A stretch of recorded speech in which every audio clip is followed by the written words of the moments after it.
अब कर रहे हैं थ्योरम 8.3 जिसमें है if each pair of opposite sides of a quadrilateral is equal then it is a parallelogram.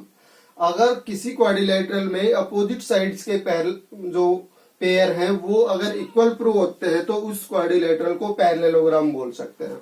तो पैरेललोग्राम में क्या होता है कि अपोजिट साइड्स पैरेलल होती हैं, तो इसका मतलब अगर क्वाड्रिलेटरल्स में अपोजिट साइड्स इक्वल हैं तो उसको हमने पैरेललोग्राम शो करना है। इसका मतलब अपोजिट साइड्स को पैरेलल शो करना हमने। अगर किसी क्वाड्रिलेटरल में अपोजिट साइड्स पैरेलल हो तो उसको पैरेललोग्राम हम बोलते हैं। गिवन के अकॉर्डिंग एबीसीडी जो क्वाड्रिलेटरल लिया हमने तो इसमें अपोजिट साइड्स इक्वल है। गिवन में लिखे इसमें in quadrilateral ABCD AB equal है इसमें डीसी के एंड इसके साथ साथ AD इक्वल है BC के।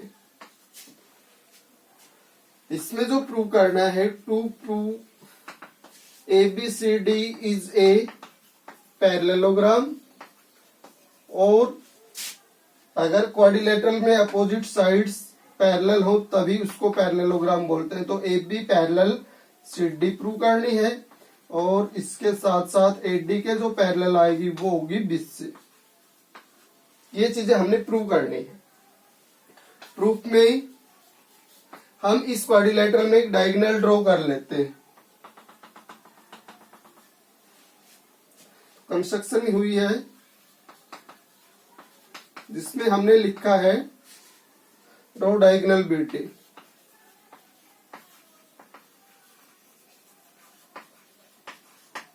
अब इसका प्रूफ देते हैं।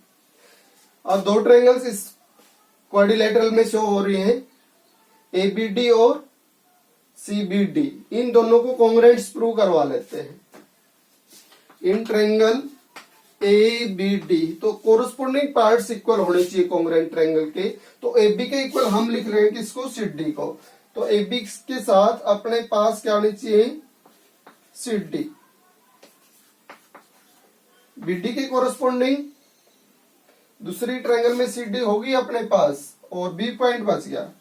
तो BD के BD कोरस्पोंडिंग बन रही है, कॉमन होने के कारण इक्वल हो जाएंगे ये, और AD और BC ये गिवन के अकॉर्डिंग इक्वल। इसका मतलब यहां से कोरस्पोंडिंग पार्ट्स क्या है, इक्वल। तो इन दोनों ट्रायंगल्स को अब कॉन्ग्रुएंट दिखा सकते हैं।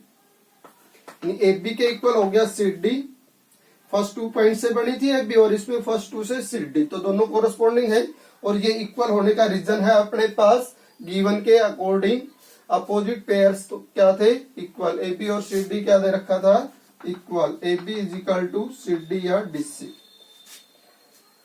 तो इसको गिवन लिखेंगे रीजन में।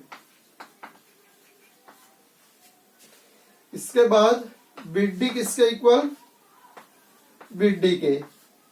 ये कॉमन है, दोनों ही ट्रायंगल में एक ही साइड यूज हुई है। और AD इक्वल है BC या CB के।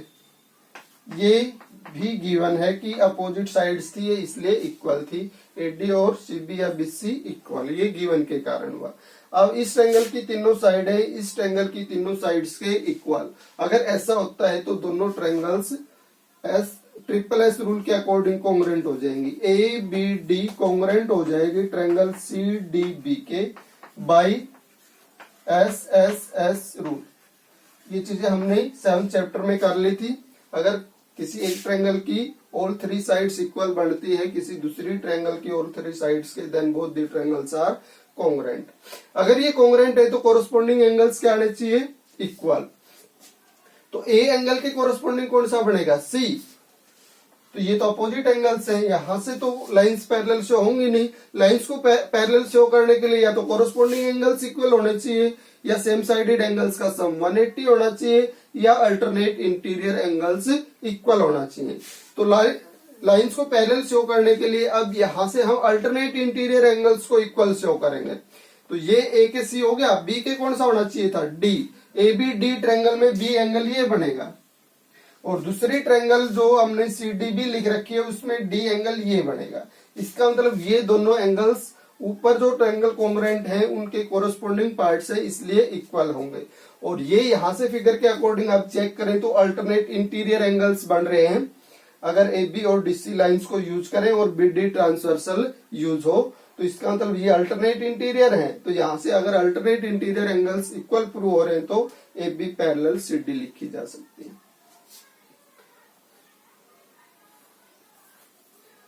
अगर ये दोनों कॉन्ग्रुएंट होगी देयरफॉर जो अपने पास बी ट्रायंगल बनेगा ए बी डी में वो इक्वल हो जाएगा दूसरी ट्रायंगल के डी एंगल के सी डी बी एंगल के बाई सिपिसिटी। और ये अगर एंगल्स इक्वल प्रूव होते हैं तो यहां से हम ए बी को पैरेलल बोल सकते हैं डीसी, क्योंकि ये ए बी और डीसी में अल्टरनेट इंटीरियर्स बन रहे हैं अगर बी डी ट्रांसवर्सल बन रही है तो ये एंगल्स इक्वल होते हैं तो ए बी और डीसी क्या होगी पैरेलल।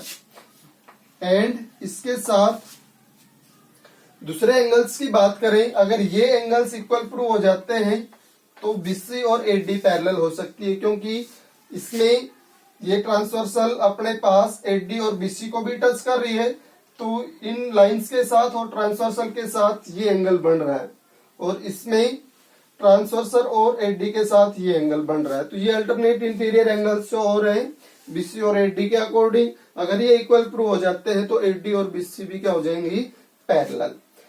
तो ये एंगल किस में आया, इस एंगल का है ए बी डी का, तो इसमें जो डी एंगल बनेगा ये कोरस्पोंडिंग बनेगा दूसरी ट्रायंगल के बी एंगल के।